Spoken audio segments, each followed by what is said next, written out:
Muy buenas noches. Desde Puerto Rico les habla Edgardo Pagán Anís. Hoy el tema es interesante,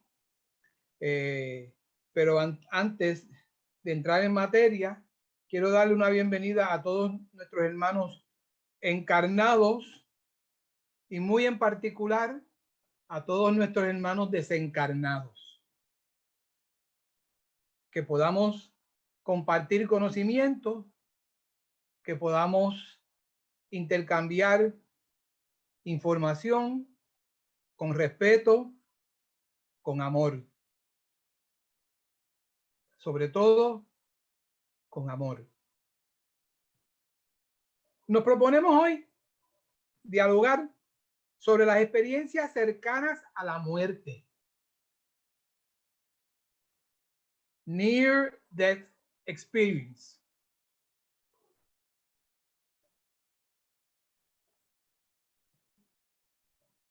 La mayoría de la gente no habla de esto. Le tienen miedo, le tenemos miedo a hablar de estas cosas. Pero bien, nosotros acá pues no le tenemos miedo a esto. Porque la muerte es lo único seguro que tenemos. La mal llamada muerte es lo único seguro que tenemos. Porque ni tan siquiera acá en Estados Unidos, ni tan siquiera está el seguro social.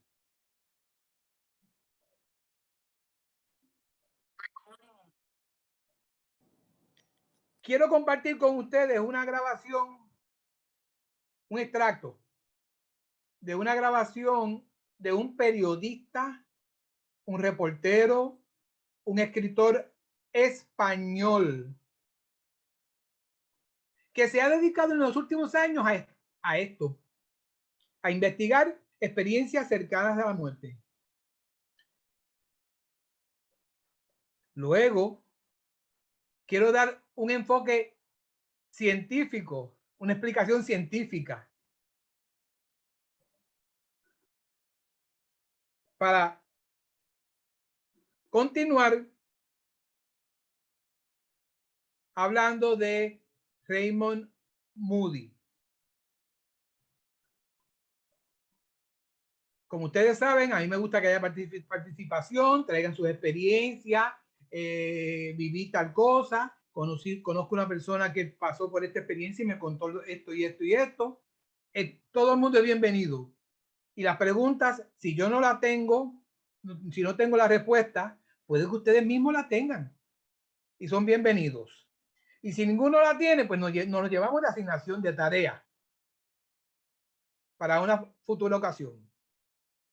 Porque aquí no tenemos todos los conocimientos. Vamos a ver si esto me funciona y si la grabación se escucha. Empezamos. Este señor que veis en la imagen se llama Andrés González, ¿no? Él vivió una experiencia cercana a la muerte, además tremendamente interesante. ¿Lo pueden escuchar? En 1981 venía de... Se escucha bajito. Cerca de Toledo y de madrugada y tuvo un accidente. Vamos a ver si buscando un amplificador.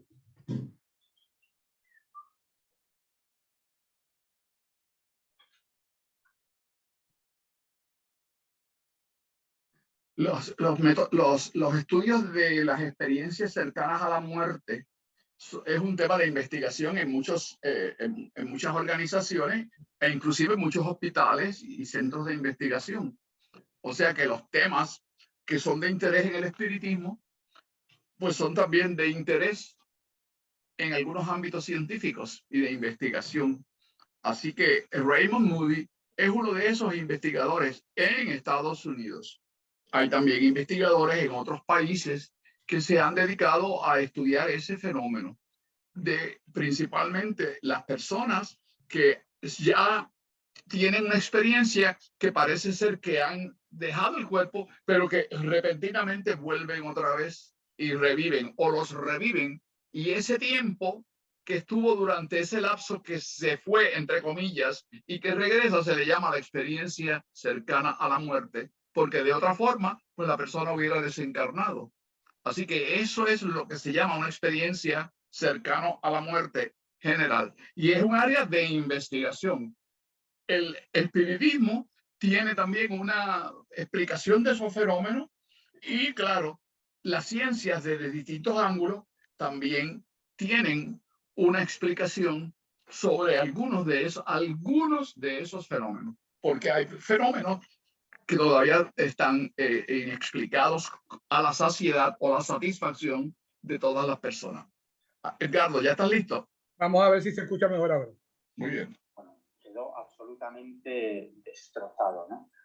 De hecho, un hierro le atravesó el cerebro, uno de los hierros del automóvil, y de hecho vive solamente con un hemisferio cerebral. Es decir, el otro está absolutamente necrosado, ¿no? Desde entonces lleva una vida absolutamente normal, puede hablar, puede conducir, lee, tiene que medicarse por una serie de problemas, escucha unos sonidos como pitidos, me decía, a veces le duele mucho la cabeza, pero lleva una vida absolutamente normal. Bueno, este hombre estuvo más muerto que vivo, ¿no?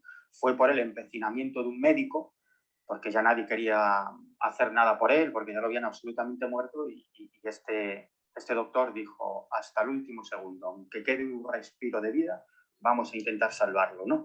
Y cuando estaba en la sala de operaciones, él me contaba que como muchos otros casos de CMs, estaba observando lo que sucedía en la sala de operaciones desde una posición elevada.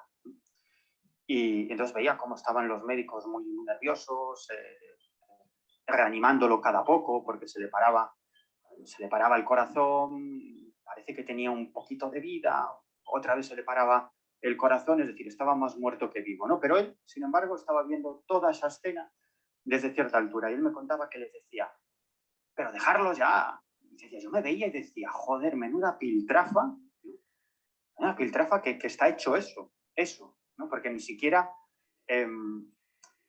él sentía un apego especial, bueno, ningún tipo de apego a su carcasa física, ¿no? Él decía, pero dejarlo ya, ¿no veis que esto no tiene ningún sentido?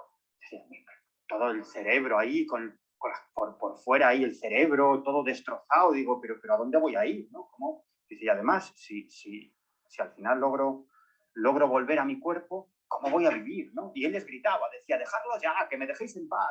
Nadie lo escuchaba.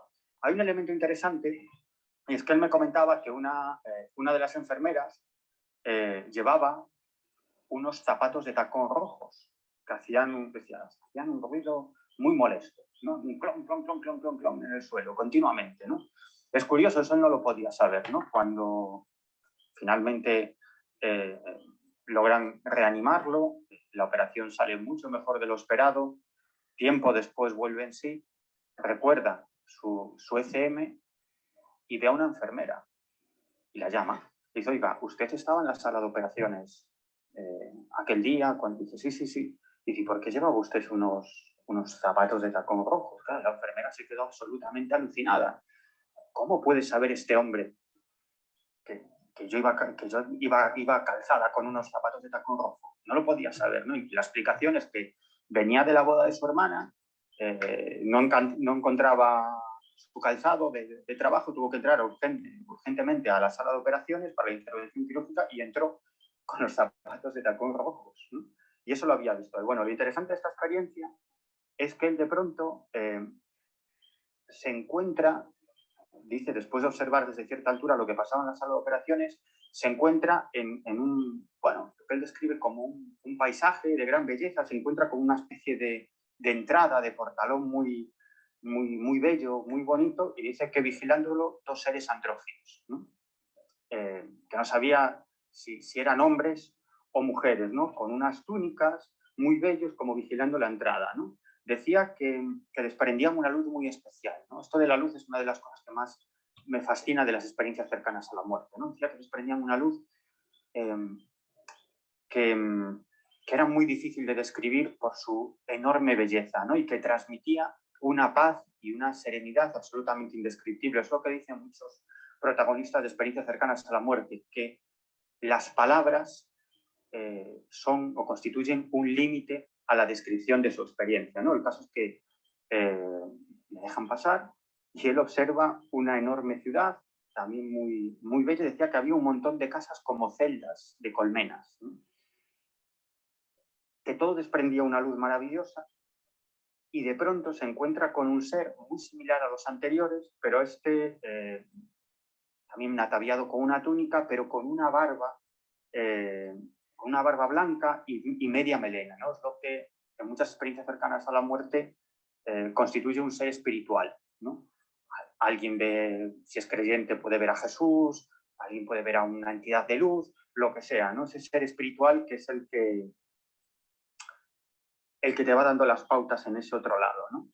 Y de hecho él veía una de esas viviendas, entre comillas, en forma de celda, ¿no? Y él presentía que ese iba a ser su hogar en ese lugar, ¿no? Pero este ser espiritual, que como veis es una imagen arquetípica, que en cierto modo tiene algo que ver con la figura que todos nos hacemos de Jesucristo, ¿no? Tipo alto, con túnica, barba, media melena. Y le dice, como muchos otros casos, no, todavía no puedes quedarte aquí, tienes que volver porque tienes todavía muchas cosas que hacer en la tierra, ¿no? Y a partir de ahí no recuerda más, ¿no? Es el más allá, sí. ¿Pudieron escuchar esa narración? Sí, se escuchó muy bien. Sí. ¿Algún comentario? ¿Alguno de ustedes ha escuchado o ha pasado por eso? ¿O sabe de alguien que haya pasado por eso? Yo en mi carácter personal. ¿Yo? ¿Quién dijo yo? Mili Sepúlveda de Jayuya. Ah, Mili.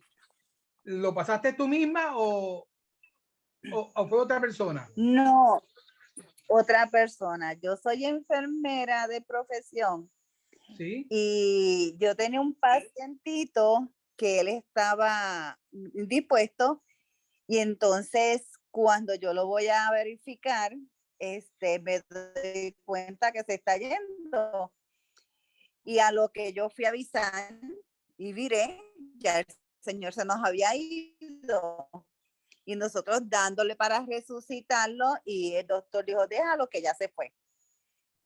Y pues, déjalo que ya se fue, pues se lo dejamos a la familia que pasaran por ese proceso.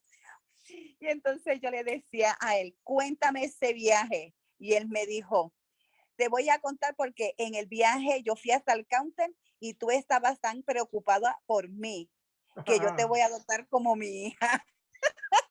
Y él me contó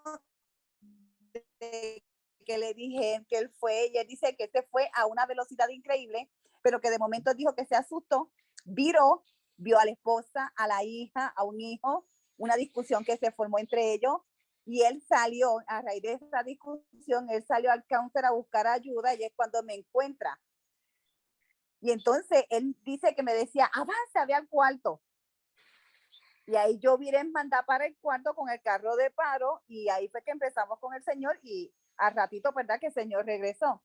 Y entonces él me dice que él vio todo ese proceso, y había una voz que le decía, regresa para que resuelvas la situación, te vamos a dar esa oportunidad. Y yo, cuando él me lo contaba, yo le decía, yo no puedo creer esto. Y me dijo, qué lindo fue el viaje, aunque las cosas de acá abajo que estaban surgiendo me trajeron de un modo que no me hubiese gustado vivirlo. Pero sé que tengo que resolver la situación. Y yo sé que tan pronto yo lo resuelva, me voy. Y así fue. Pero fue una experiencia muy bonita. No sé si ustedes, te interrumpo, esa última parte, no sé si la pudieron escuchar ustedes. Yo tuve dificultad para escucharla. Sí, se escucha. Bueno, yo lo pude escuchar.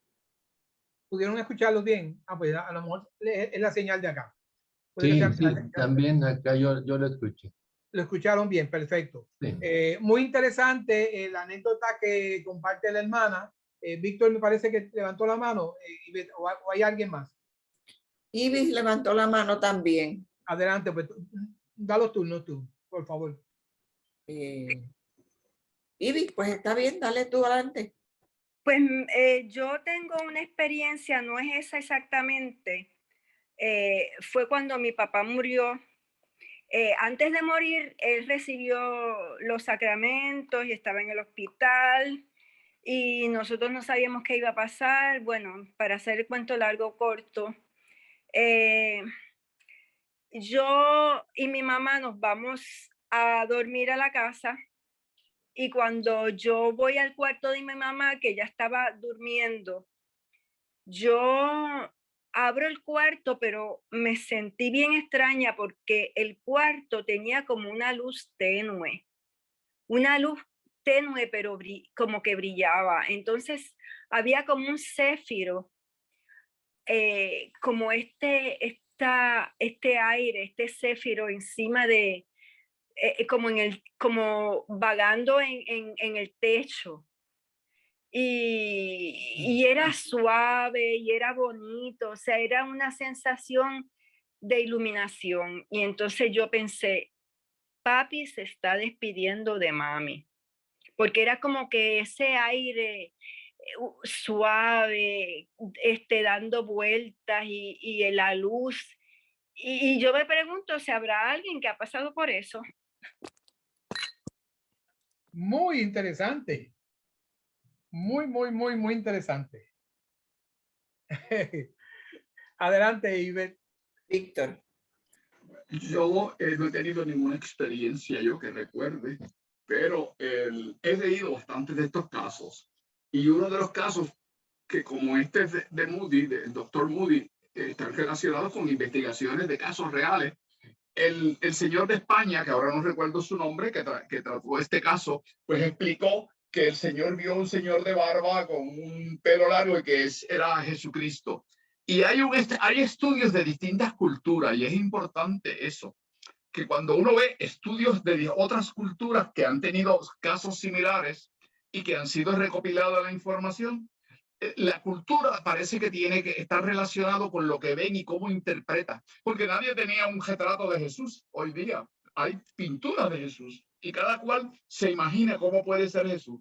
Pero cuando uno investiga casos de personas hindúes o de otras culturas que no son religiosas en el término del cristianismo, las figuras que ven son parecidas a las que presentan en sus religiones, porque tienen las vestimentas. O sea, si es un hindú, pues ven a la persona con los vestimentas hindúes. Si son de otra cultura, pues de la cultura correspondiente. O sea que hay aspectos que la evidencia, los de acá cristianos, pues ven y dicen, yo vi a Jesús que me recibió en las manos y me dijo, no, vete, devuélvete, porque todavía tiene unos años que vivir. Pero que si es un maometano, pues ve figuras de Mahoma. Y si es un hinduista, ve figuras, o budista, ve figuras de lo que él dice que es el Buda, porque nadie tiene imágenes exactas de cuáles son. Así que hay unos aspectos que son anímicos del ser, aunque no estamos negando la experiencia, pero que algunos aspectos que se describen están ligados, están permeados,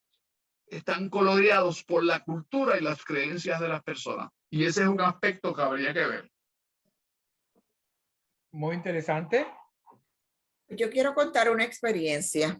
Adelante, por favor. No sé si la habré contado anteriormente, pero la voy a contar nuevamente. Hace unos cuantos años atrás, y de la persona que voy a hablar, pues muchos de ellos aquí la conocen, mi prima Iris. Recuerdo que íbamos de camino para la boda de Awilda y Orlando. Y durante el camino, sin que me dieran palabras, yo recibo de ella que me dice, porque ella tenía un cáncer bastante avanzado, que me dice que va a desencarnar. Yo voy a desencarnar y es pronto. Me lo dice, yo lo voy a explicar así, de espíritu a espíritu. De pensamiento a pensamiento, como ustedes pues mejor lo puedan entender, ¿no? Y me dice así, me dice, yo voy a desencarnar pronto, más pronto de lo que tú esperas. Y yo con el mismo pensamiento le respondo, pero ¿por qué tú me dices eso ahora? Que vamos de camino para la boda de Awilda y de Orlando. Y al mes siguiente, eso fue un 20 de diciembre, y ella desencarnó un 24 de enero. Tan rápido como al mes siguiente ella desencarnó. Y eso fue una experiencia pues vivida así de una sentada al lado de la otra.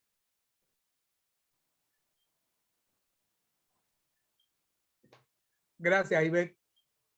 ¿Alguien más? Pues bien, en mi búsqueda. Buenas noches, con el permiso. Sí, adelante, sí, confianza. Josefina, mira, hay un libro que escribió Anita Moorjani que sobre su experiencia, que es bien ilustrativo de todo lo que ella vivió en ese momento. Ella era una persona que tenía cáncer bien avanzado y estaba en coma casi. Y entonces ella había cogido cuánto tratamiento había para ese cáncer. Cosas naturales de diferentes, ¿verdad?, filosofías. Y ella narra en ese libro las experiencias que ella vivió, fantásticas, que ella pudo, cuando regresó, sanarse, y ella pudo cambiar su vida completamente. Un libro muy bonito. Gracias, Josefina. Josefina, ¿podrías repetir con más calma el nombre de la autora del libro? Ella se llama Anita Moorjani. El libro me parece que se llama Morir para Vivir. Morir para Vivir. Ajá. Anótalo en el chat si puede. Ok. Tenemos en turno a José Guadalupe. Por favor, sí. Sí, hace un año que mi papá desencarnó. Él tenía Alzheimer. Sin embargo, yo lo cuidaba los viernes en la noche y el sábado en la noche. Y un viernes que lo estaba cuidando, todo estaba tranquilo. Y pues en uno de... Papá había ocasiones que se despertaba y gritaba. Y en una de esas ocasiones, pues bueno, todo estaba sumamente tranquilo. Era un viernes y él hizo presencia el papá y ya me dijo, yo estoy bien. Estaba rodeado de una luz.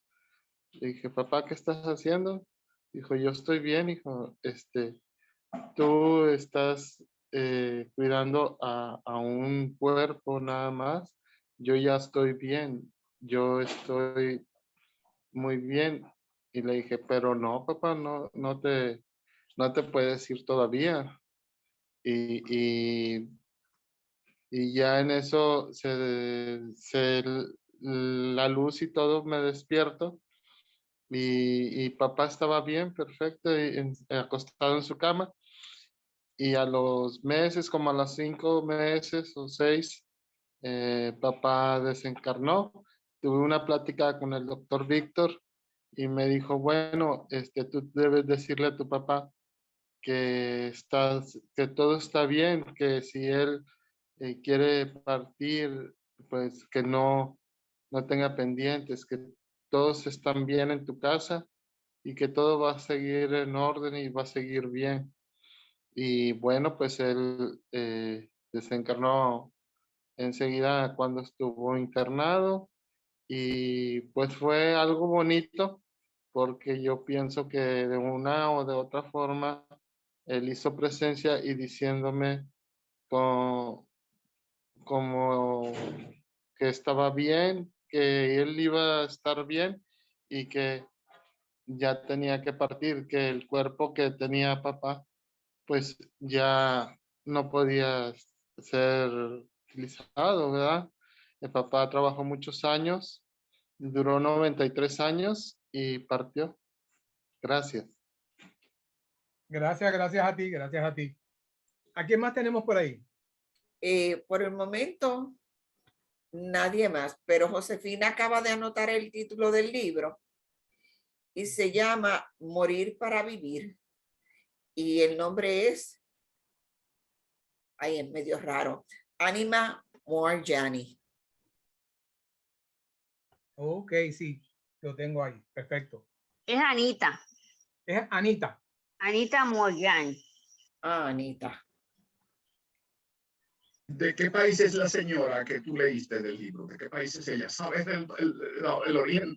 Sí, ella era de allá de donde son, sí, espérate, como de la India por allá.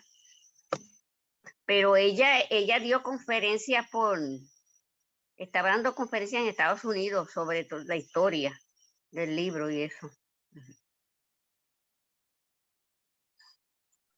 Muchas gracias, Josefina. Okay. ¿Quién más tenemos por ahí?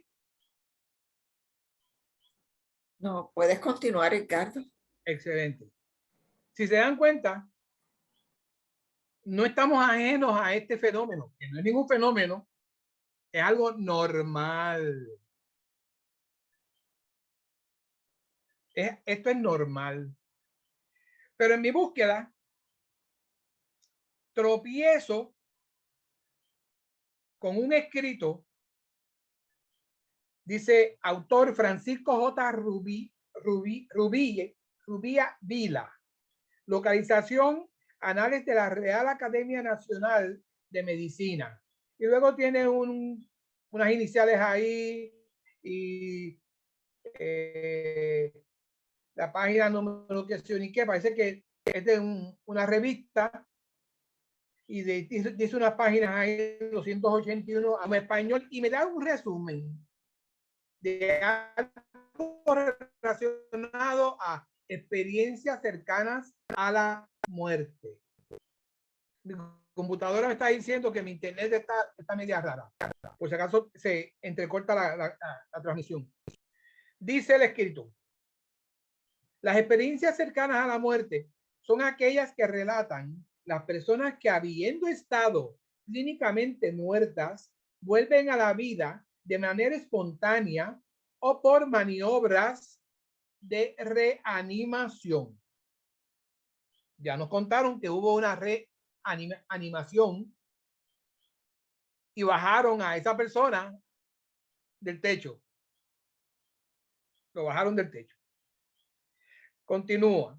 Tradicionalmente han alimentado las creencias en la existencia del alma y de la vida más allá de la muerte. Sin embargo, hoy día, la neurociencia, repito, sin embargo, hoy día, la neurociencia trata de explicar estas experiencias desde el punto de vista científico, es decir, aludiendo a su base cerebral, su parecido con experiencias místicas y con estados alterados de conciencia, parece indicar que se deben a una hiperactividad de estructuras del sistema límbico producida por anoxia y o hipercapnia. Anoxia es falta o disminución de oxígeno en las células del órgano y en la sangre. Hipercapnia es cuando hay demasiado dióxido de carbono, CO2, en el torrente sanguíneo. Sistema límbico, el del cerebro, consiste en un grupo de estructuras que dirigen las emociones y el comportamiento. Místico, que aspira a conseguir o que cree haber experimentado la unión con el contacto del alma y la divinidad. Todo lo místico es conectarse con la divinidad. Neurociencia. Cada una de las ciencias que desde diversos puntos de vista estudian el sistema nervioso del ser humano. Nos está diciendo este resumen de este científico de que las experiencias cercanas a la muerte están relacionadas con situaciones y con cosas químicas en nuestro cerebro. ¿Cómo les cae eso? ¿Le compran eso a este científico? ¿Quién le compra eso a estos científicos? Porque yo no se lo compro. Les explico por qué yo no se lo compro. ¿Cómo es que este señor, el de la narración, la primera narración, la del español, que debía haberle dicho cuál es el nombre de la persona que estaba hablando, se llama Miguel Pedrero, es el escritor, periodista, investigador español. Me perdonan esa. En esa narración que hace Miguel Pedrero, menciona que la persona que sufrió esa experiencia cercana a la muerte vio unos zapatos rojos que él estaba en el quirófano, lo estaban operando. ¿Cómo él va a ver unos zapatos de la enfermera? Si desde la camilla él no puede ver ningunos zapatos. ¿Cómo la neurociencia me explica eso? ¿Cómo la neurociencia me puede explicar la narración de la hermana de que este ser salió de su cuerpo y la vio a ella en el counter y que vio a unos familiares discutiendo? Neurociencia, explícame eso. Neurociencia, explícame esto. Dime qué es anoxia. ¿Es producto de la anoxia? Dime qué es producto de que exceso de dióxido de carbono. Dímelo. Yo no se lo compro. No sé si habrá alguien aquí que se lo compre a la neurociencia. Comentarios. Víctor quería decir algo hace un ratito. Adelante, por favor. A mí me gustaría también escuchar a otras personas porque me van a decir, pues Víctor López lo dijo, pues ya yo me quedo callado. Y no me gusta eso, me gusta a veces escuchar el parecer de otras personas. Pero quiero clarificar algo. Según hace unos minutos dije que cuando se hacen estudios comparados, se observa que muchas personas, esas experiencias están ligadas a la cultura de esas personas y a las ideas muchas veces religiosas. Por ejemplo, podría ser que un espiritista tenga una experiencia cercana a la desencarnación, para no usar el término muerte, y diga, ay, yo había brincado que me estaba esperándome. O ay, yo vi a Kardec que estaba ya con su barba él de español. O si es alguien que me conoce y es de Inés y dice, ay, Víctor, yo te vi también a ti, que me llamaba, no vende muchacha para acá que todavía no te toca. O sea que dependiendo, y esas son cosas que se observan. Eso lleva, cuando uno mira estos casos, tiene que sacar, eliminar aquello que es cultural. Y claro, y tomar qué puntos, como por ejemplo el caso del zapato o el caso de que la compañera Miriam Sepúlveda habló de que ella estaba ya en la sala de oficinas de los médicos, en el piso, y fue allá él a hablarle, y que ella pues sintió, pues no sé si algún deseo de volver otra vez al cuarto, porque aquella gente estaban discutiendo y volvió y se encontró que estaba un proceso de desencarnación. O sea, hay elementos que tú puedes evidenciar, y esos son los importantes, no tanto aquellos otros que son que tienen un índole cultural.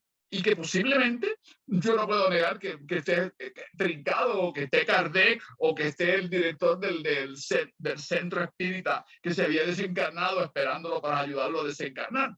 Pero también un católico, las experiencias de personas católicas los reciben un montón de monjas y se lo llevan para allá y lo tienen. O sea que hay cuestiones que tú no las puedes comparar y que claramente están relacionadas con el ambiente familiar y el ambiente cultural y el ambiente religioso y espiritual del hogar. Uno lo que puede comparar y decir, esto no me lo puede explicar la neurociencia y esto sí es un pedacito de evidencia, que sí hay que poder tenerlo que explicar científicamente si la persona estaba ahí o estaba en otro lado y pudo ver fenómenos que no se pueden explicar desde el punto de vista cultural o desde el punto de vista de las necesidades familiares.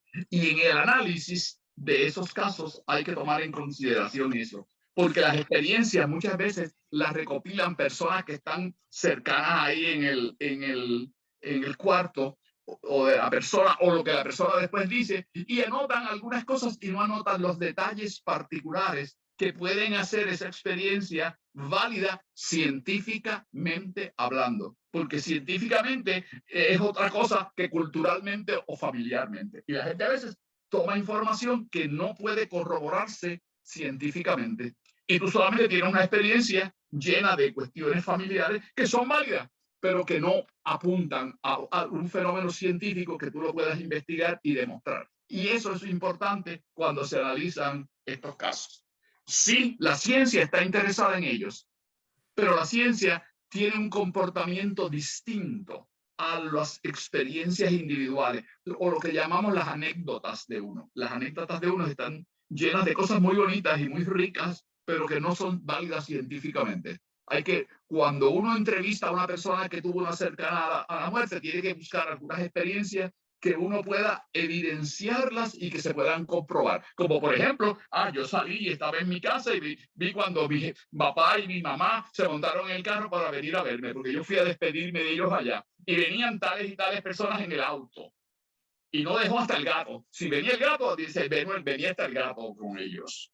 Y esos son detalles que uno los puede investigar y que son científicamente válidos, porque constituyen evidencia. Tengo en turno a Lourdes y a Juan. Adelante, por favor. ¿Cómo estamos? Buenas noches a todos. Buenas noches. Buenas noches. So, lo que yo he traído anteriormente es, por ejemplo, yo tengo muchos sueños. Ay, Dios mío, discúlpeme que mi hijo pidió una pizza y están tocando la puerta y los perros se volvieron locos. Esa es evidencia científica. Me voy a meter al cuarto. ¿Ves? El perro yo lo puedo comprobar. Ay, no, pero espérate, me voy a meter al cuarto. Discúlpeme. So, yo no tengo evidencia científica. Espérate, no estoy en cámara. No tengo evidencia científica de mis sueños ni nada, pero mis sueños han sido los he vivido, ¿no? Y entonces, cuando ellos están contando eso de que va bien rápido, así ha sido en mis sueños. Pero siempre, las 2 o 3 veces que he soñado eso, me regresan. Hasta en inglés lo he soñado dependiendo de quién haya sido. Había un conserje donde yo vivía aquí en Nueva York, en la ciudad de Nueva York, y él con la mano así me decía, it's not your time. It's not your time. No es tu tiempo, regresa. Y así mismo me viraba, era como un vacuum cleaner, que me cogía así y me volvía, me viraba y me daba así en el pecho cuando yo caía. Cuando mi cuerpo, mi espíritu, yo no sé dónde yo estaba, caía y entonces decía, Puncho, no me quiero ir allá arriba, pero tampoco me quiero ir. Qué interesante eso. Y yo he tenido esos sueños de que yo tengo 25 años. Desde que tengo 25 años. A veces es que estoy en otro sitio y hay otra gente distinta y yo sé que no es aquí, es en otro sitio. Es verdad, no tengo la evidencia, pero yo tengo esa experiencia y entonces, pues, a veces me pregunto, entonces, ¿cómo yo puedo probar esto? ¿Cómo yo puedo probarle a la ciencia que yo también pues he estado fuera. Digo, yo no he podido, la única vez que he visto eso fue cuando salí de mi cuerpo y vi a Bayamón completamente en el mismo medio de la noche. Y estaba yo flotando así, yo, ay, qué tranquilidad y qué paz. ¿Qué es Bayamón? ¿Qué es Bayamón? Porque aquí hay gente de otros países. Allá Perdonando, es verdad. Siento mucho, a ver, ¿cómo se llama? Pensado que todo el mundo sabe. Bayamón es una ciudad muy grande, hay mucha gente, y yo viví ahí por lo menos 8 años. Y entonces, en uno de mis sueños, me había tomado 2 pastillas de codeína, tengo que decir eso. Y me vi flotando, y me vi durmiendo, me salí por el techo, me vi mi patio, y vi esa tranquilidad y esa paz, mis vecinos, las casas. Y entonces ahí me agarro otra vez ese vacuum cleaner, como yo digo, y me llevo bien rápido. Yo podía oír un zumbido así. Y entonces yo misma dije, cuando llegué allá, no puedo, no he hecho nada, estoy muy joven, quiero hacer más por la humanidad. Si me regresas, yo te prometo que yo voy a hacer mucho por la humanidad. Y oí esa voz bien potente que me dijo, regresa. Y volví otra vez con ese zumbido. Y entonces, como ese, es como si me cayera así, un cantazo en el pecho. Y entonces tenía muchas ronchas cuando me levanté y yo siempre digo que la codeína, soy alérgica a la codeína. Pero lo que yo quiero decir es que yo lo sueño, pero no lo he pasado. So, estoy como en el medio, como que yo nunca he podido probar que eso es cierto, que siempre está ahí, pues es un sueño. Pero ha pasado muchas veces y yo no sé si es que me he muerto y he regresado porque no me lo pueden verificar, pero muy claro y muy real. Y eso era lo que quería decir, que también uno puede soñar esas cosas. Gracias. No te has muerto. ¿Ah? Estás viva. Oh, estoy viva, sí. Muchas gracias, estoy muy contenta de estar viva y aquí. Okay. ¿Quién más tenemos? A Juan. Juan Maldonado. Sí.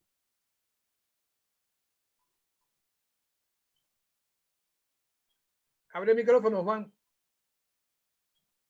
Disculpa, buenas noches a todos y todas. Cuando hiciste la pregunta de si le comprábamos al científico esa explicación, me quedé pensando un rato y dije, yo se la puedo comprar. Yo le puedo comprar que esos procesos estén ocurriendo, pero que estén ocurriendo a la misma vez que ocurre la otra situación de la persona que dice que vio a su hermana en el mostrador o que vio los zapatos de la enfermera. Eso también se lo creo a la persona, ¿no? O sea, el hecho de que puedan existir unas explicaciones sobre qué procesos biológicos, eléctricos o químicos o bioquímicos estén pasando en un momento dado, no implica que esos procesos son la causa de lo otro que experimentó esta persona. ¿Entienden el planteamiento? O sea, pueden existir estas dos cosas a la vez. Posiblemente una persona en un momento dado, esas situaciones que pueden ocurrir cuando ya se está a punto de hacer la desencarnación, pues fácilmente podrían crear algún tipo de alucinación. Yo no descuento eso, pero la ciencia me tiene que explicar a mí entonces la otra parte.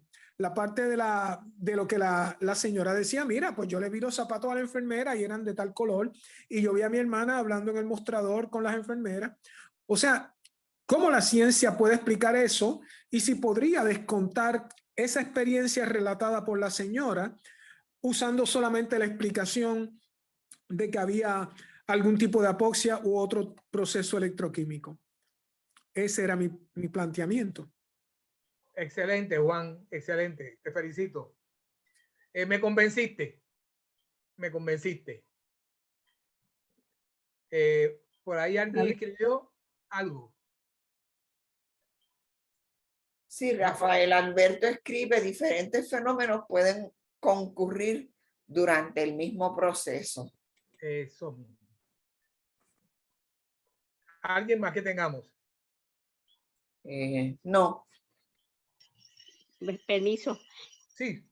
Es que le di el nombre del libro, estaba incorrecto. Se llama Morir para ser yo. Morir para ser yo. Sí. Y la autora Anita Moorjani. Y se escribe M-O-O-R-J-A. Yo había hecho un escrito como un resumen. J-A-N-I. Yo la anoté en el chat. Sí. Okay. Ajá, sí, más o menos así. No estoy segura bien, pero estaba buscando porque yo hice un resumen. Yo lo conseguí, lo anoté y envié el libro al chat también. Oh, sí, lo conseguiste. Sí. Ah, pues qué bien. Y entonces en ese libro ella relata eso mismo, que ella sabía todo lo que estaba pasando. Inclusive el hermano de ella estaba en otro país y estaba volando hacia donde ella estaba en el hospital. Y ella sabía todo eso. Ella sabía lo que hacían los médicos, lo que estaban haciendo los médicos, todo. Ella lo sabía todo, lo que estaba pasando. Fue bien interesante ese libro. Perfecto. Gracias, gracias. Ok. ¿Alguien más que tengamos para poder continuar con Moody? No, nadie más. Creo que Víctor levantó la mano. Sí. Ah, no me percaté. ¿Dónde estoy? Que no me veo. Me he salido del chat o alguien me sacó. No, nosotros te estamos viendo muy bien. Nadie te ha sacado del chat. Pero yo no me veo yo. Bueno, estoy hablando entonces. ¿Sigo en el chat? ¿Sigo viéndome? Te estamos viendo, sí. Adelante. Bien. Pues lo que yo quería decir es que a lo que hemos visto ya anteriormente de las experiencias, para nosotros que estamos interesados en el estudio formal espírita, y quiero decir espírita desde el punto de vista científico, es importante que veamos que cuando tengamos una de estas experiencias, tenemos entonces que estar conscientes, tenemos que tener consciente, aunque esté pasando la experiencia, que mientras más específico yo sea en los datos que observe, más científicamente válida es la experiencia. ¿Me están entendiendo? Si yo voy a visitar allá a Chayo en Oaxaca, que está ahora por allá, en Oaxaca, México, el sur de México, pues yo tengo que decir, bueno, Chayo, yo estuve allí y tengo que estar consciente porque quiero usar esa información como evidencia científica desde el punto de vista espírita, que tenga validez, que se pueda corroborar. Eso es lo que quiere decir científico, que se pueda corroborar. Yo estaba de mí, la casa que tú estabas era así, era de esta forma, tenía 2 pisos, tenía unos cuartos de esta forma, tenía unos cuadros en las paredes de esta forma, tú estabas vestida en ese sitio, hablabas con un señor que era de tal forma. Tengo que ser específico, no es hablar en forma genérica, de que iba corriendo y caminando por el aire y que después volví, porque esa evidencia no se puede constatar. No se puede constatar. Así que yo les estoy dando unas prescripciones que si tenemos una experiencia, ya sea cercana a la muerte, o si tengo una experiencia de lo que nosotros conocemos como comunicación espiritual o de un viaje astral, tengo que ser lo más específico en las descripciones que yo estoy teniendo, las experiencias que estoy teniendo, y específicamente ser bien detallista en aquellas que pueden servir de evidencia para comprobar, para validar esa experiencia. Porque la ciencia funciona así. No es que le van a creer porque yo el nene más lindo, pues tuvo esta experiencia y flotó en el aire y después sepa que tenía una pastilla de codeína en el cuerpo y he estado la noche antes en el restaurante XY o el hipopótamo en Río Piedra y se había dado 2 copas de vino. Eso también tiene que incluirlo en la descripción, porque puede que una persona se afecte por 2 onzas de alcohol que haya, aunque sea un vinito tinto español o mexicano. Eso es importante que se tenga. Esas experiencias tienen que incluir todos los detalles, incluyendo aquellos que que uno podría pensar que no son importantes, porque esos sí son corroborables. Yo puedo ir, si estaba y me había tomado una codeína, podría ver y cotejar cuál dosis se bebió de codeína. Y yo puedo saber, con un farmacólogo o un químico de farmacia, que me diga esa cantidad de codeína puede producir alucinaciones. ¿Cuál de la información fue verídica en términos de la experiencia y cuál fue parte de las alucinaciones? Hay que distinguir una cosa de la otra. Bien, Edgardo está pidiendo Sí. su turno. Sí. Bien, vamos a aclarar algo muy interesante e importante. Han traído unas experiencias, todas han sido interesantísimas. Algunas de ellas han sido experiencias cercanas a la muerte. Otras han sido viajes astrales. Son dos cosas distintas. Son dos cosas distintas. Se parecen, pero son dos cosas distintas.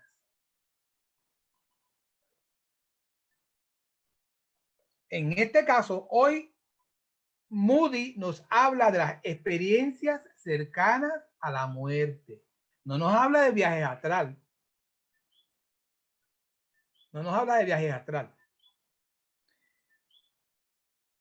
Y entrando en Moody, ¿quién fue Moody? Para empezar, Moody nace en el 1944 en Estados Unidos, médico psiquiatra y licenciado en filosofía. Tras varios doctorados en distintas materias en prestigiosas universidades y academias, trabajó como profesor en algunas de ellas y ejerció más tarde como psiquiatra forense en el Hospital Estatal de Máxima Seguridad en Georgia. Georgia es en el estado Georgia de la nación norteamericana. Fundó un centro de investigación donde se puede experimentar estados modificados de la conciencia para invocar las apariciones de los muertos. Ellos le llaman así, muertos. Los mal llamados muertos, los desencarnados. Ha estudiado centenares de casos de personas con muerte clínica o que casi murieron para sentar unas bases y experiencias comunes en todos ellos.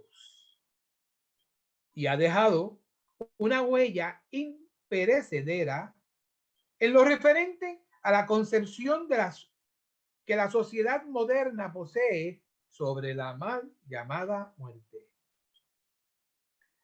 Él entrevistó a más de 150 personas que habían estado clínicamente muertas.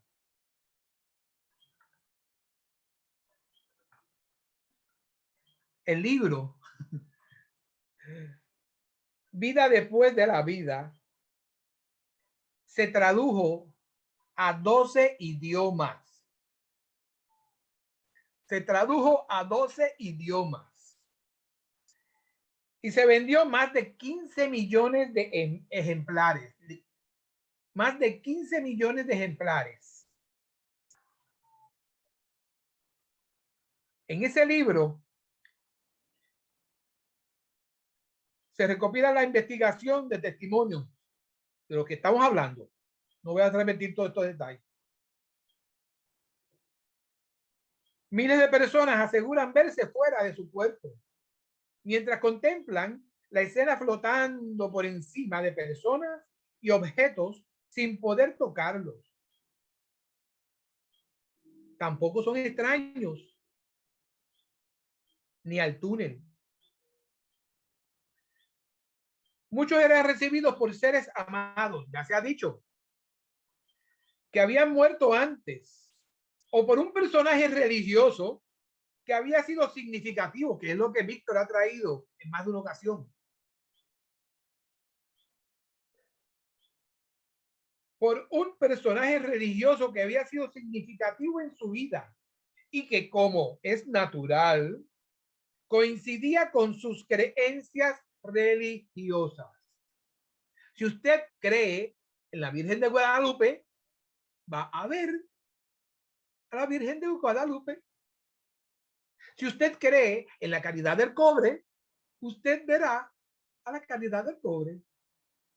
Pero si usted cree en el médico brujo de su tribu en el Amazonas, no va a ver a la caridad del cobre ni a la Guadalupe. Va a ver al médico brujo. Eso es lo que Víctor nos ha traído. Y Moody también lo dice así mismo. ¿Cuán válido ha sido lo aquí presentado?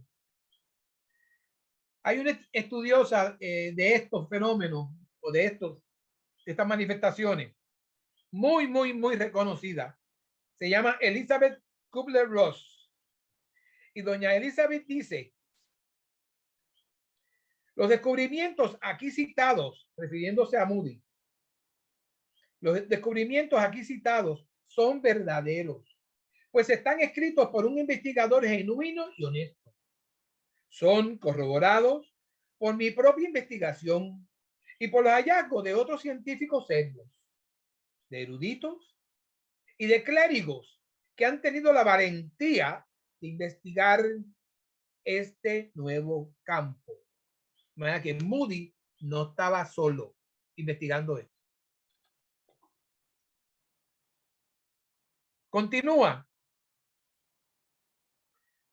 Moody nos aclara: nunca he estado cerca de la muerte, por lo que no se trata, refiriéndose al libro en cuestión, de un relato de primera mano sobre experiencia propia. Añade que no estoy intentando demostrar que exista vida después de la muerte. Antes de estos estudios, esto es una parte, antes de estos estudios, Moody se cantaba ateo. Moody se cantaba ateo.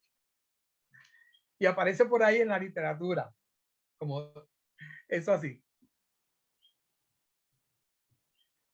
Continúa. Hablar de el fenómeno de la muerte, ok. Hablar de la muerte es un tema tabú. ¿A quién de ustedes le gusta hablar de la muerte? Bueno, a mí me gusta, pero yo soy yo. La mayoría de nosotros no nos gusta hablar de la muerte. Hablar de ella equivale a evocarla. Mentira. Decidimos evitar el tema y utilizamos analogías eufemísticas. Y eufemismo es el modo de expresar con suavidad o decoro cierta idea que puede resultar desagradable. Es dorar la pastilla. Es suavizar algo para no asustar mucho o que impresiona. Comparar la muerte con cosas más agradables de nuestra experiencia, con cosas que no son familiares. Quizás la analogía más común sea la comparación entre muerte y sueño. Morir, nos dicen, es como dormirse. Caramba, pero es un sueño que no vas a despertar materialmente.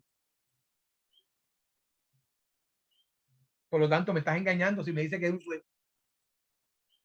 Y a los niños, por lo general, le dicen eso. Está durmiendo. Pero cuando el niño se da cuenta de que no despierta, aquí hay algo raro. Los entrevistados por Moody le narran sus experiencias y él las ubica en dos grandes grupos, a saber, aniquilación de la conciencia, y el segundo grupo, paso del alma o mente a otra dimensión de la realidad. Es en el 1975 que Moody acuña el término NDE, Near Death Experience. En español, ECM, experiencias cercanas a la muerte. Y de momento, así es como él le llamará cada vez que se refiera a esta experiencia. De manera que el término experiencias cercanas a la muerte se lo debemos a Raymond Moody en 1975. Continúo con el fenómeno de la muerte. Y ver si hay preguntas en confianza, me avisas, por favor. No, por el momento no. Puedes continuar. Las experiencias que estudió pertenecen a una de tres categorías. Aquellos pacientes cuyos médicos los consideraron clínicamente muertos. Pacientes considerados por el médico, por un médico, lo consideraron clínicamente muertos. Segunda categoría. En un accidente o enfermedad grave que han estado muy cerca de la muerte física. Y la tercera categoría. Personas que al morir lograron hablar con otras personas que habían fallecido previo a ellos. Son las tres categorías. Pero vamos a esta. El doctor Moody encuentra que hay una notable similitud entre los relatos de las experiencias. Logra identificar estas y les llama elementos comunes durante la experiencia cercana a la muerte. Elementos comunes durante la ECM. En su libro primero, o su primer libro, Vidas después de la muerte, nos presenta 15 de esos elementos. Y en el segundo libro, que él tituló Reflexiones sobre la vida después de la vida, nos trae 4 más, 4 adicionales. De manera que Moody pasó el trabajo de analizar lo que esos 150 pacientes les contaron y buscar similitudes y ver dónde había concordancia, que Víctor lo ha mencionado en más de una ocasión. Estamos hablando de un científico. Moody era un científico. Buscó concordancia y encontró y trae en su primer libro 15 y en su segundo 4 adicionales. Citando a Moody, en general, las personas que estuvieron muertas dan un relato más vívido y completo de la experiencia que las que otros han estado cercanos nada más a ella. Y los que estuvieron muertos por un largo periodo profundizan más que los que han estado menos tiempo. Mientras más tiempo estuviste allá, más información tienes, más información recopilas y traen. Yo lo veo lógico. No sé si ustedes, yo lo veo lógico. Comentarios hasta ahora. ¿O preguntas? Por el momento no, pero podías aclarar por aquello de que qué quiere decir clínicamente muerto. Yo sé lo que quiere decir, pero por si acaso. Ah, ok. Hay más de una definición de clínicamente muerto. Yo no soy médico. No sé si acá hay algún médico. ¿Algún médico tiene las definiciones de clínicamente muerto? O la enfermera. la enfermera, y también que tenemos al compañero Rafael Alberto Nieves, que es farmacólogo. Podrían ambos hablar de esa definición. Tenemos 2 clínicos aquí en el grupo. Por favor. Rafael Alberto, si está disponible, o Vivian Sepúlveda, podrían hablar de lo que es la definición oficial de lo que es. Adelante, ella abrió su micrófono. Por favor, sí. Mira, desde Lili, abre el micrófono, por favor.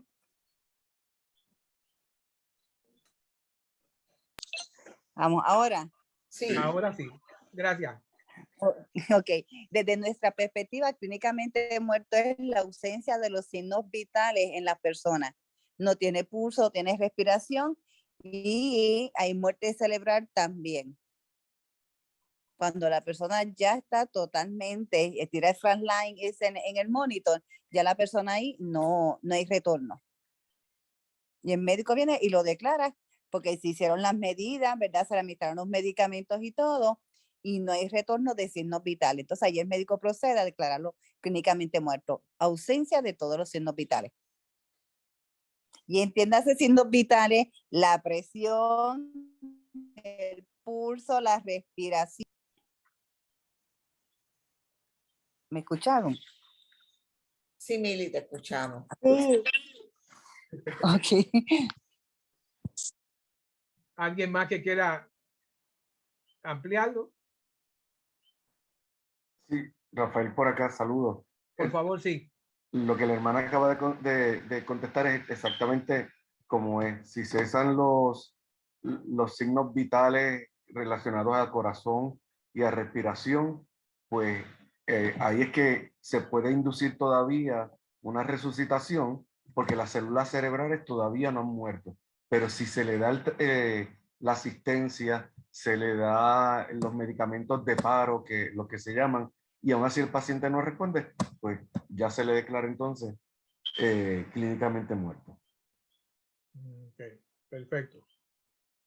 Aclarado entonces esto, ¿alguna otra pregunta o observación?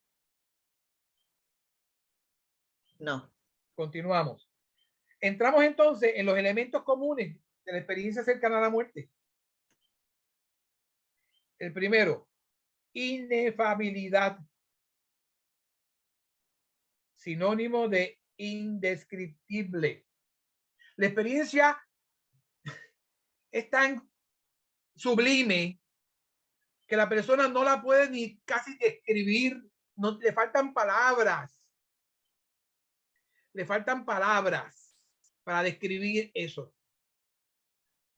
Porque es algo fuera de este mundo. Realmente es algo fuera de este mundo. Es algo fuera de este mundo. La segunda, oír las noticias de que alguien los declara muertos. Oír la noticia de que alguien los declara muertos. Próxima. Sensación de paz y de quietud. Esa paz y esa quietud. En el quirófano había un corre y corre. En intensivo siempre hay mucho movimiento y hay un monitor. Bip, bip, bip, bip. Cuando ese bip no está, el flatline, ahí se fue. De eso, ese es clínicamente muerto. Pero en intensivo está ese bip, bip, bip. De manera que no hay esa paz y esa tranquilidad y esa quietud. Luego nos dice Moody que encontró el ruido. Varía según las experiencias de cada individuo. Un cierto ruido puede ser un zumbido,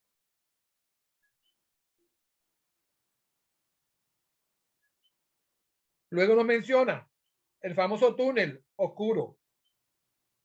Pasaba a gran velocidad por un vacío oscuro y negro. pero es un túnel con un vacío oscuro y negro, sin embargo no les da miedo. Mira qué cosa, es raro, no les da miedo, no se asustan. Nosotros aquí encarnados, si estamos en un sitio, en un túnel oscuro y negro, yo por lo menos estaría asustado. No, no sé si ustedes. Pero en ese plano, en esa frecuencia, en ese estado, no le da miedo. ¿Algún comentario? No, de momento no. Perfecto, vale. Continuamos. Fuera del cuerpo.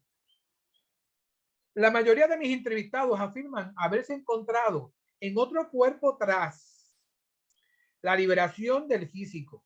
Otra palabra, el alma se emancipa y se va para el techo. Y yo he escuchado en más de una ocasión la frase de, él está en el techo, la persona está en coma, está en el techo, está de arriba mirando para abajo.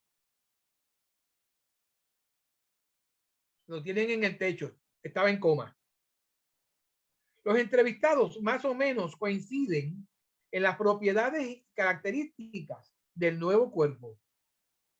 Los que estudiamos espiritismo,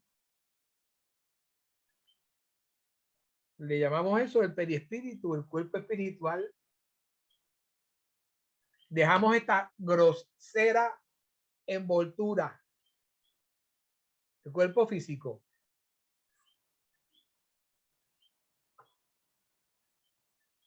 Moody le llama en el libro cuerpo espiritual, porque dos de los entrevistados así lo llamaron. Recordemos que Kardec y los espíritus entrevistados por él le llaman perispíritu. Y en otras filosofías le tienen muchos nombres. Para aquellos que están nuevos acá en Inesis Virtual, estamos hablando de lo que por ahí se conoce como el aura. Esa energía que todos tenemos. Y esa energía cambia según nuestro pensamiento y nuestros actos, por supuesto. Cambia de color, cambia de forma, se puede expandir, se puede contraer, dependiendo de lo que pensemos. ¿Alguien levantó la mano? Adelante. Sí, Edgardo. Por favor. Rafael anota en el chat. ¿Podrías comentar sobre el encuentro con familiares y amigos durante el proceso de desencarnación? El proceso de desencarnación. Interesante pregunta. Voy a...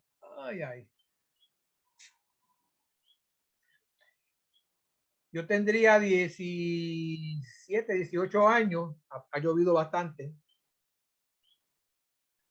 En mi casa, donde yo me crié, los enfermos los atendíamos en las residencias. Cuando ya estaban desahuciados, se atendían en la residencia. Y llegó el momento en que este enfermo, no quiero mencionar nombre, porque no quiero llamar a nadie,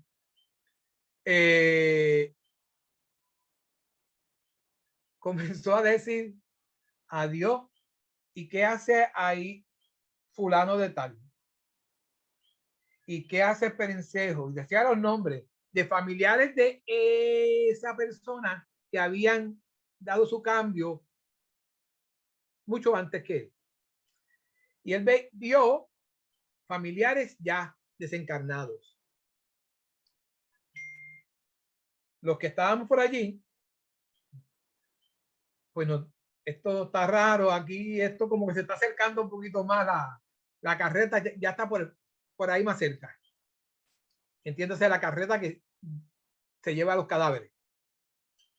Y entonces, y fue así. Un par de días, la persona desencarnó. Se dice que nosotros vemos aquellas personas significativas que son las que vienen a buscarnos para que ese tránsito, sea lo menos tortuoso posible. Yo deseo de corazón que cuando me llegue mi tiempo, yo vea a quién fue mi mamá en esta encarnación. Eso a mí me tranquilizaría muchísimo. Rápido, yo le daría las manos, no una, le daría las dos. A ella, yo le daría las dos manos, rápido.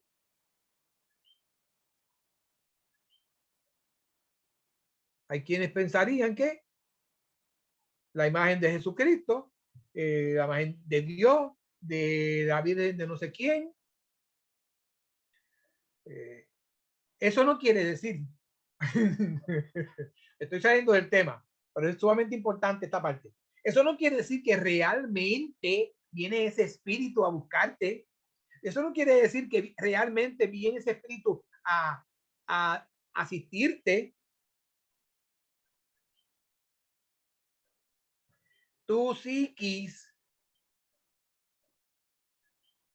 y tu guía espiritual tienen una función crucial en ese proceso y pueden crear la imagen de ese ser que te da esa tranquilidad para que tú, en ese periodo de turbación, que es como se llama eso, estés lo más tranquilo posible y vayas en ese proceso paulatino, aceptando todos los cambios, porque es fuerte, no es fácil. Tú aquí estar hablando y gritando y moviendo cosas y de repente encontrarte que nadie te está escuchando, que tú no puedes mover ningún objeto, que aparentemente tus encarnados, los vivos, te están ignorando porque es que no te están viendo, a menos que sean videntes. Nada, que no es fácil y por eso se llama turbación. Tienen que venir personas conocidas, familiares o imágenes de esas personas a ayudarte en ese tránsito de la turbación. No sé si te contesté la pregunta, pero por lo general son familiares. Espero haber contestado la pregunta. Continúo. Así. Mencionan que se cae en periodos de los que algunos de sus entrevistados llamó lo que acabo de decir, turbación o asimilación y aislamiento, soledad, desesperación, porque no entienden lo que está ocurriendo, exactamente lo que acabo de mencionar. Continúa Moody diciendo que hay un encuentro con otros, entiéndase, con otros espíritus. Ya lo mencionamos. El ser lustroso y luminoso. Algunas familias, algunos familiares o conocidos o personajes significativos durante esta encarnación, ya lo hemos mencionado. Esto no se ha mencionado. La revisión panorámica de su vida. Entiéndase, aquellas situaciones o eventos más significativos de esta encarnación que guarden relación con el propósito de dicha encarnación. Una panorámica de mi vida. No es si yo me gradué de 4º grado, de 5º, de 6º, 7º, 8º, 9º, si aprendí computadora. No es si me casé, no. Es si yo maté a alguien. Es si yo le hice daño a alguien. O si yo dejé morir a alguien y no lo salvé, pudiéndolo haberlo salvado. Es si yo fui el peor hijo que tuvo mi madre y la maltrataba. Eso son cosas trascendentales. Ese es el panorama. Esa es la panorámica de la vida de uno. Todo aquello que no me permite evolucionar, porque tengo que corregirlo y tengo que pasar esa película para poder corregir mis defectos, enmendarme y tener lo que en el espiritismo le llaman la reforma moral. Mi reforma moral. Y esa es mi salvación. Mi salvación no me la da el sacerdote, ni la pastora, ni el pastor, ni el reverendo. Mi salvación es mía. Yo soy el que me salvo. Y por eso es que me pasan esa panorámica de su vida. Aquellas situaciones o eventos más significativos de esta encarnación que guarden relación con el propósito de dicha encarnación.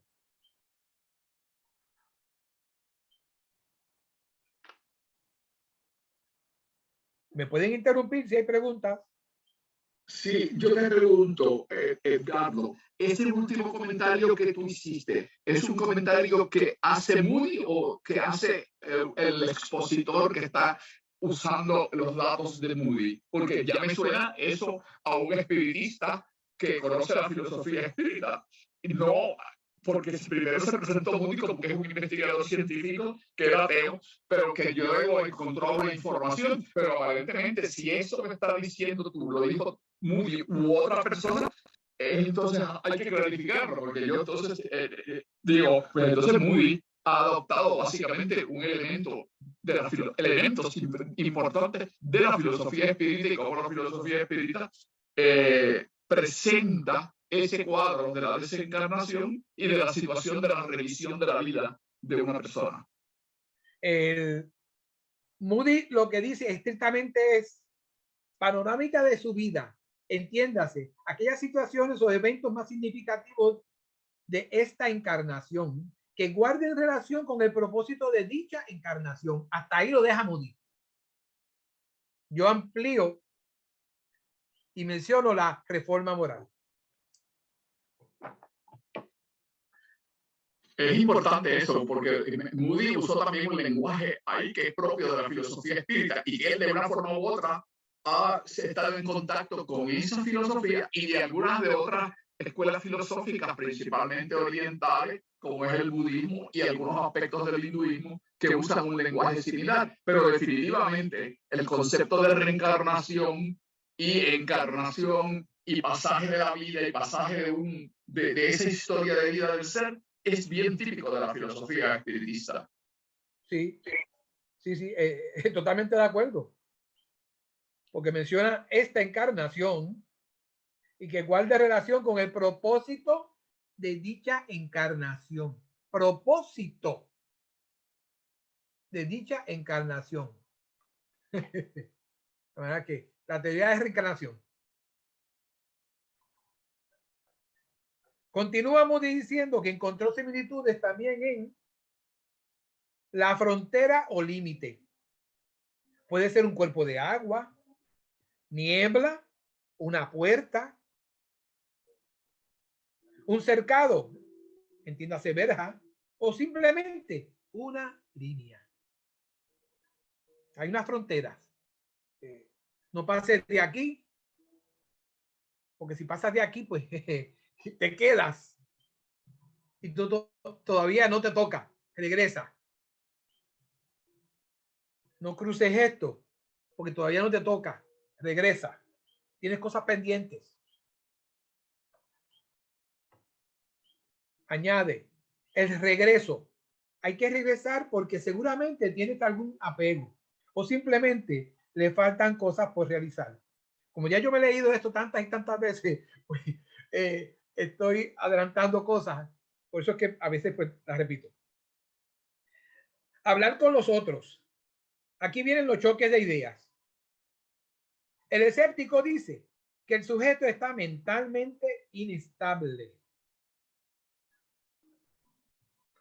Otros dicen que es una alucinación, producto de golpes, medicamentos, estrés, etc. Un médico dice que estas experiencias cercanas a la muerte son más frecuentes de lo esperado. Nos preguntamos, ¿por qué razón el sujeto que vive estas experiencias no habla de ellas?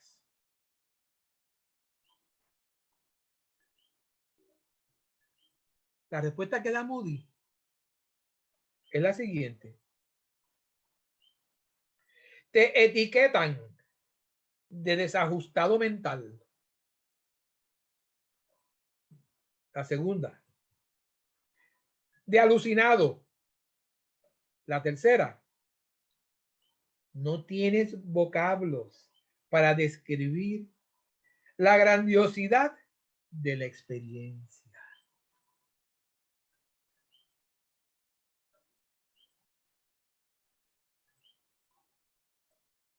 Ahora, Moody entonces encontró que hay un efecto sobre la vida de la persona.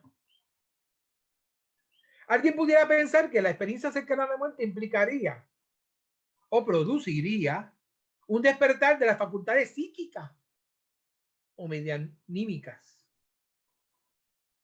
Las personas, una vez regresa, reajusta sus prioridades. Esto es importante. La persona, una vez regresa de esa experiencia cercana a la muerte,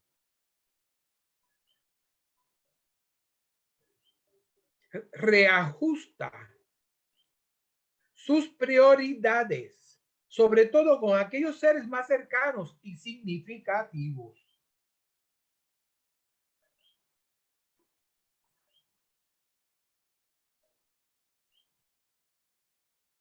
Esta parte es bien, porque entonces la persona se da cuenta, estos son comentarios míos, la persona se da cuenta de que a lo mejor le estaba prestando mucha atención a lo que no lo tenía y estaba desatendiendo otras.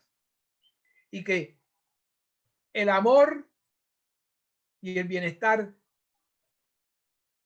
de las personas que estaban alrededor suyo merecen más atención de la que él estaba dando. Así es como yo lo veo. La persona entonces cambia. Por lo general, obviamente pueden haber excepciones. No hay un absoluto en esto. ¿Qué ustedes opinan? ¿Será por eso? ¿O será simplemente porque le cogió miedo a la muerte? ¿Qué opinan?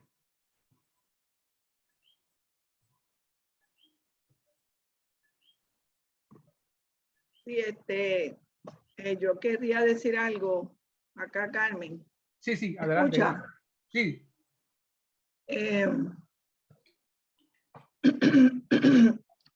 Yo pienso que también, no sé, por los otros libros que recuerdo que hemos leído y revisado también en INESI, ¿verdad? En otras clases, pienso que también el impacto de la experiencia hace que las personas entiendan sus prioridades más claras.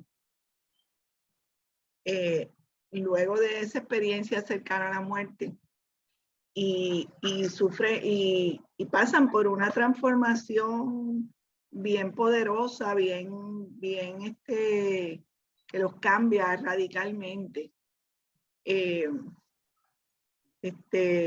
Y también pues que esta experiencia es parte de la evolución humana y de las experiencias que están ahí en nuestra trayectoria, para nuestra evolución. O sea, que es como un atisbo, es un asomarse a una situación, a toda una vida, incluso a la vida anterior que ha tenido, o sea, que es como una iluminación, como un proceso de iluminación que pasa a la persona, y eso es lo que he leído así y de algunas películas también que hemos visto, que es un proceso iluminador que transforma a la persona y la hace entonces vivir la vida de otra manera de ahí en adelante.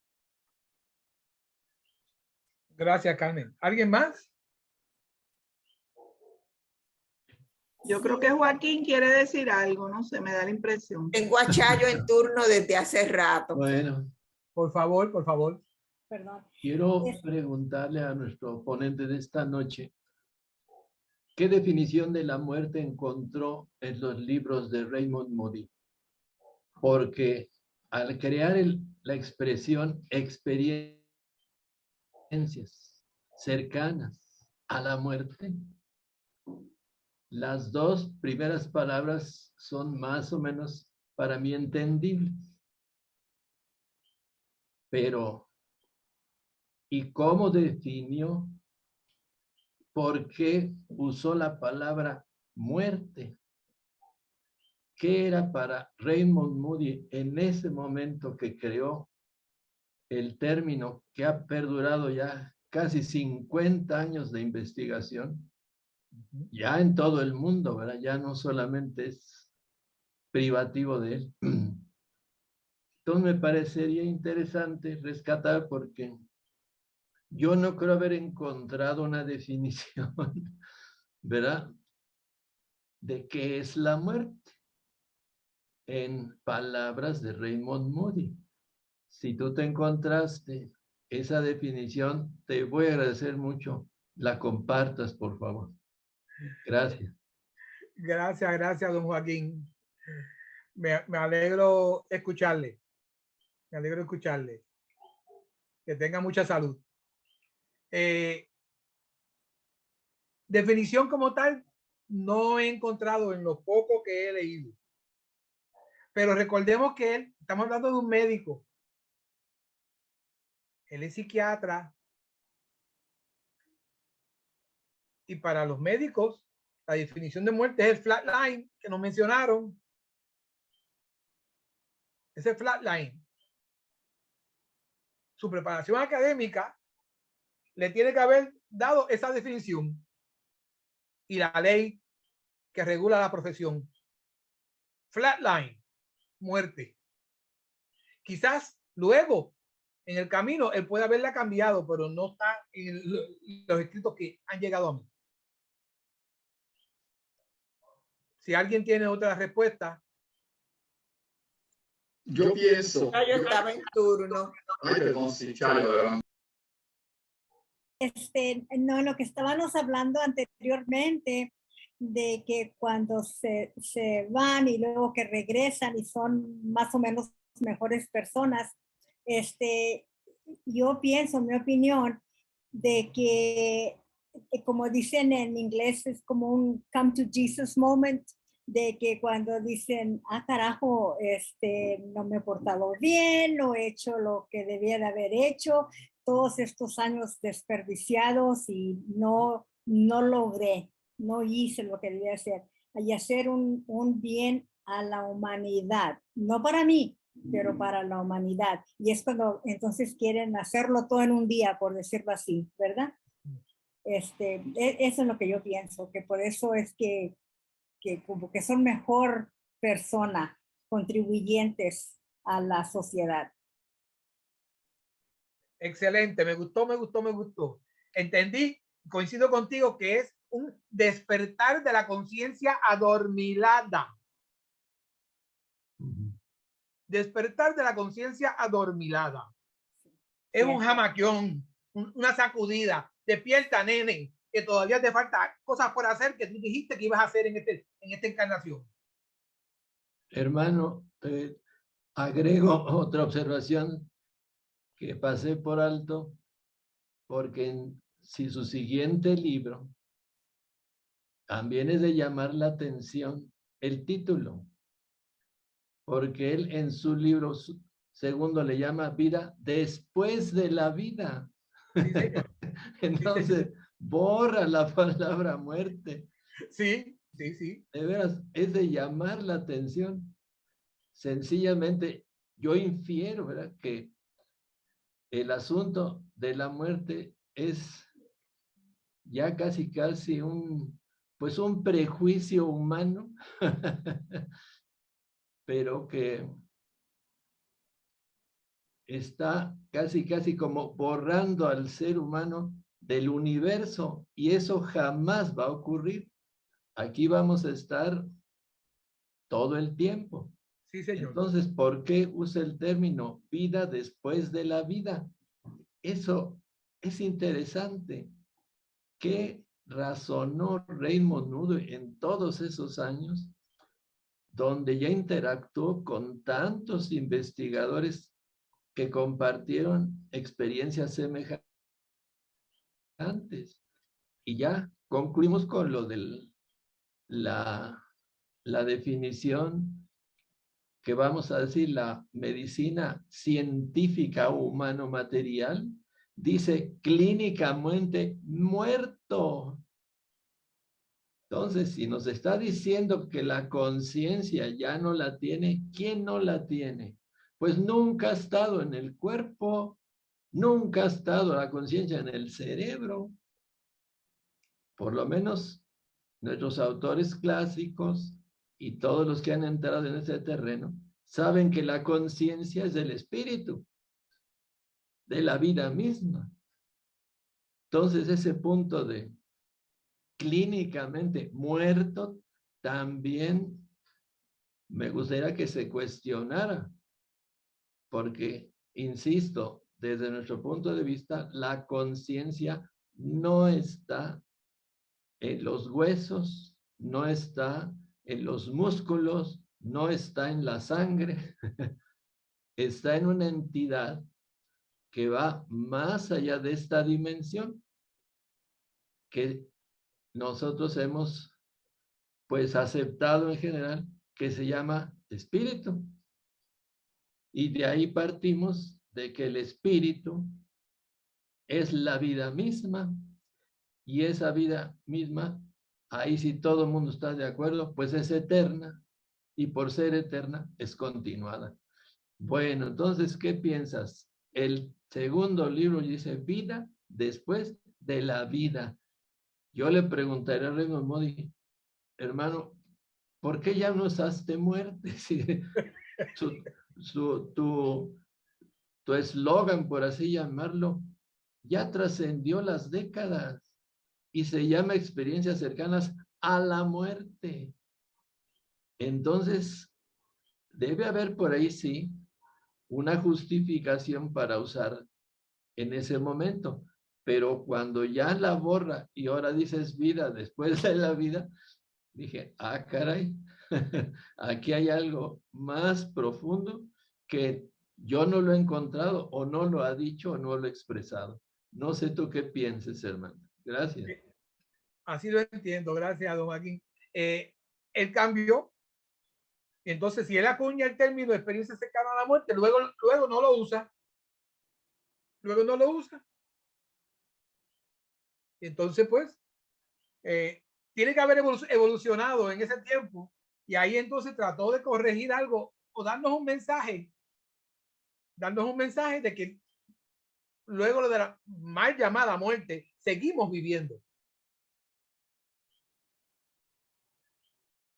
Para mí ese es el mensaje que nos está dando, pero no me lo dice directamente. Me da la oportunidad de yo inferirlo. Estábamos hablando de la conciencia. Mi ser, cuando pasa esa experiencia de cercana a la muerte, me despertó esa misión, ese propósito de vida que yo con ese propósito de vida que yo venía a esta encarnación, que nos olvidamos de eso cuando encarnamos. me lo recordaron cuando sufro esa experiencia cercana a la muerte. Y esa conciencia mía que estuvo adormilada se despertó y me di cuenta de que me faltaban cosas por hacer.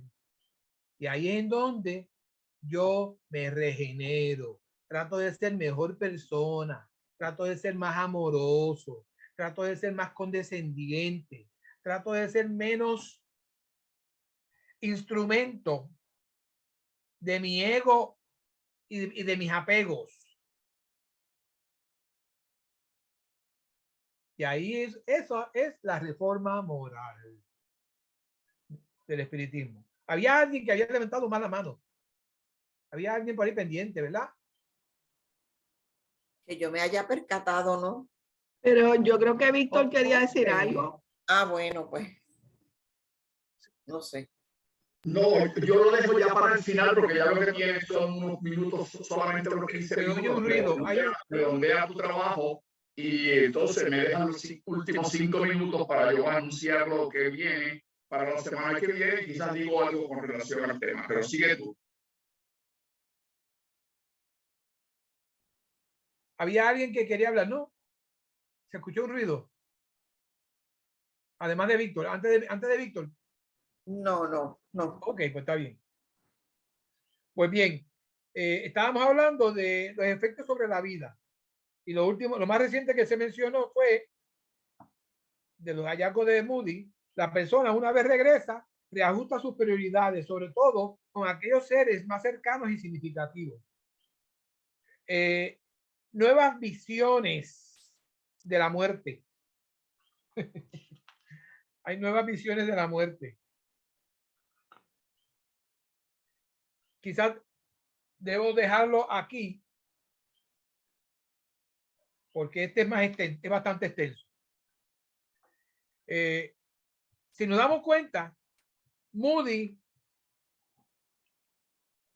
sentó las bases para que otros estudiaran las experiencias cercanas a la muerte, como él lo acuñó, a la desencarnación, a la emancipación del espíritu, llámelo como usted quiera.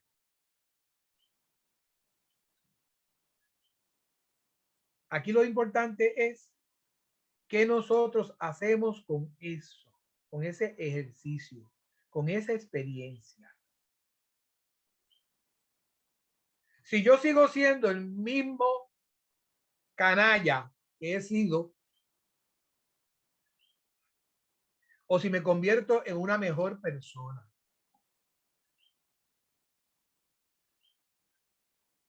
Si yo sigo siendo el marido abusador, el maltratante,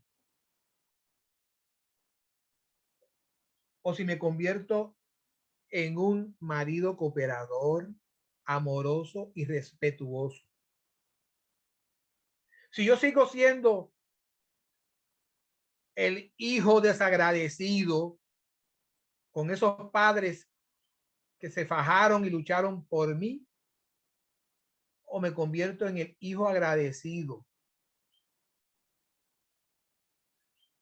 Si yo dejo de ser, sigo siendo el mal amigo, el mal vecino, el egocéntrico,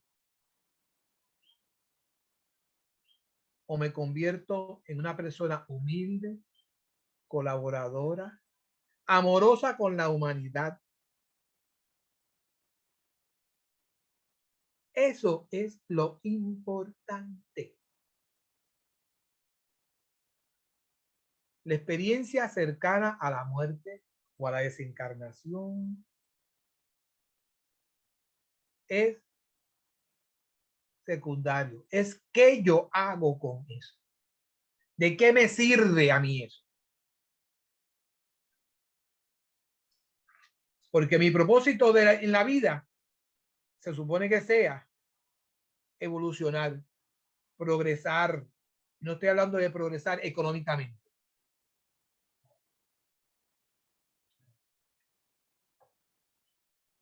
es adelantar en mi estado y en mi frecuencia vibratoria, si es que cabe el término. Es ampliar, expandir mi espíritu, la energía inteligente individualizada, que es mi espíritu. Y repito, energía inteligente individualizada, que es parte de toda la energía del cosmos y del multiverso. Para yo poco a poco irme acercando y regresando a mi hogar, a mi casa. Porque esta no es mi casa. Este no es mi hogar. Esta es una envoltura que me limita. Para yo poder llegar de aquí, de Puerto Rico, a Nueva York, tengo que montarme en un avión o en un transatlántico o lo que sea. Eso me limita. Como espíritu, energía inteligente individualizada, en un santiamén yo puedo llegar a Nueva York. Esta materia, este cuerpo físico, nos limita de muchas cosas. Somos espíritus. Y como espíritus, estamos enclaustrados en este cuerpo físico. Necesitamos evolucionar. Necesitamos adelantar y necesitamos aprender y despertar nuestra conciencia adormilada. Víctor, tienes la palabra. Gracias, Edgardo, por esta magnífica presentación y que fue importante porque fuiste al primer libro que escribe Raymond Moody cuando él se acerca a esa temática. Y abonando a la pregunta que hacía Joaquín, yo pienso que él en ese primer texto pues usó el lenguaje que la gente esperaba que usara. Porque si se pone a hablar de vida después de la vida, o la desencarnación, o la energía que animaba al cuerpo, la gente va a decir, espérate, esto parece que es una filosofía extraña a mí. Si es una persona religiosa y dice, no, esto yo no lo toco, esto es otra cosa. Pero al decir near-death experiences, experiencias cercanas a la muerte, eso le da una validez ante el mundo científico, que es al cual él estaba también dirigiéndose. Posiblemente él hasta sabía que ese término muerte no era el apropiado, pero para un acercamiento a una amplitud de gente, como fue que ocurrió, porque se tradujo el libro a 12 idiomas y dio unos cuantos millones de ejemplares. O sea, llegó a mucha más gente de que quizás los textos espiritistas han llegado. E hizo más impacto que el libro de Kardec, los 14 libros de Trincado o los otros libros de filósofos espiritistas, hombres y mujeres, que han escrito a lo largo de la historia a partir de la codificación.